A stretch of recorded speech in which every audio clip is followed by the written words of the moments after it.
only two people that came to see him that night backstage was myself and his aunt, who had come up from California thinking this is a big thing. He made it out to the West Coast, you know, and that's pretty much what I thought too. But we talked a little bit, and he offered to pay me for the photographs and everything. I declined. No, I did that to help you out. Oh, at that time in Portland, he offered to pay for it? Yeah, he did. I just wanted to get that. So he wrote on there, Bob, thanks for believing in me a long time ago. See how young he was here, and he said a long time ago. I thought I was making him feel good by asking him for one of his autographed pictures, even though you know, I knew it's pale compared to the version that I did of him. But because he put such a heartwarming note with it, it's kind of special to me. Yeah, I guess so. What an amazing story, Bob. And so you told me though that you used to so you worked in that AJ's, you say?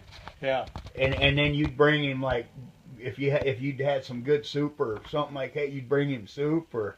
Well, he came in for lunch. Him and his fiance, whenever they had lunch together, Sandy? they just come across and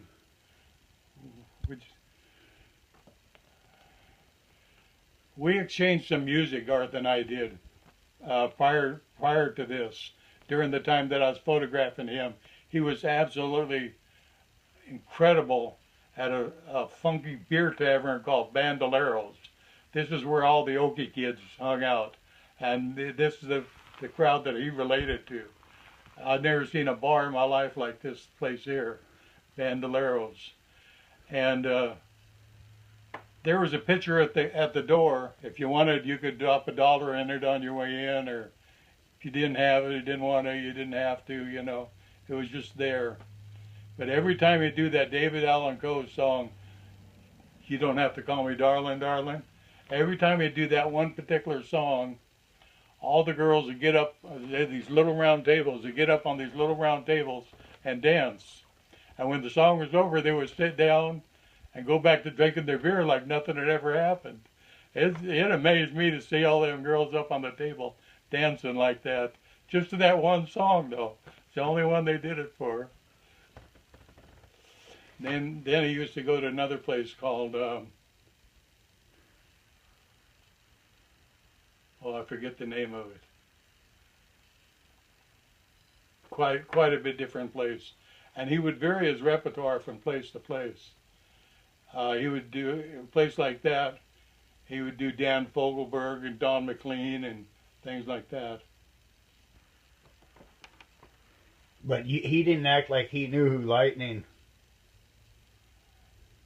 was? No, he didn't.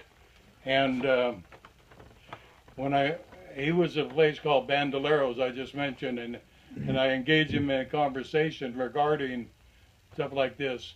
And this started back in Seattle in 1979. I was recalling that I had missed a record that I used to have years prior to that, early 60s, Hoyt Axton's first album called Greenback Dollar. And every time that I would get around somebody who seemed to know something about songwriting and songwriters, I would ask them, do you happen to know where I could, have you seen a copy of Hoyt Axton's Greenback Dollar anywhere? And I'd been asking people that for about 10 years. And people look at me like I'm nuts or never heard of or anything. And I asked Garth that, and he said, yeah. I said, Hoyt Axton's Greenback Dollar. He said, yeah, my dad's got it. He said, I'm going home this weekend and I'll record it for you. I said, anything else? I said, well, just out of a long shot, I said, how about Tony Joe White? Garth says, yeah, my dad's got him too. I couldn't believe it. It was really hard stuff to find it, Eddie. Oh yeah, no problem. I said, what do you want? He said, I want Don McLean's American Pie. So I knew I'd just seen a copy in a record store.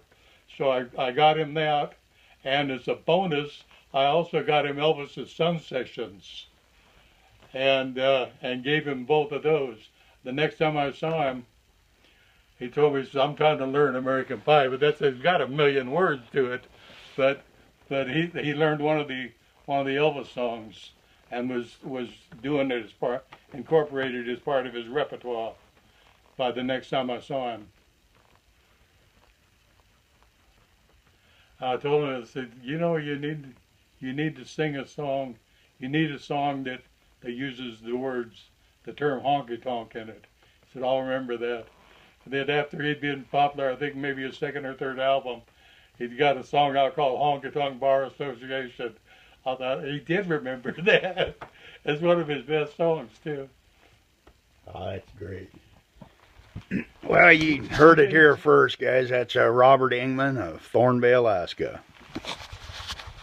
One thing that kind of amazed me about Garth was what I remember very distinctly.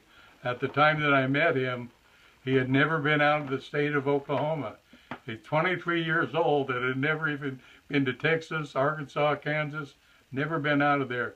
So when I made that portrait of him, I entitled that Native Son. It's a tribute to Steve Goodman. And also the fact that he was native son to Oklahoma, had never been out of the state. I didn't realize how prophetic that thing would turn. He turned out to be native son. He's #1 guy, outsell Elvis and the Beatles, and everybody in the planet knows who he is, stuff like that. Yeah, it's amazing. Well, I got to get rolling, Bob. Where are you going?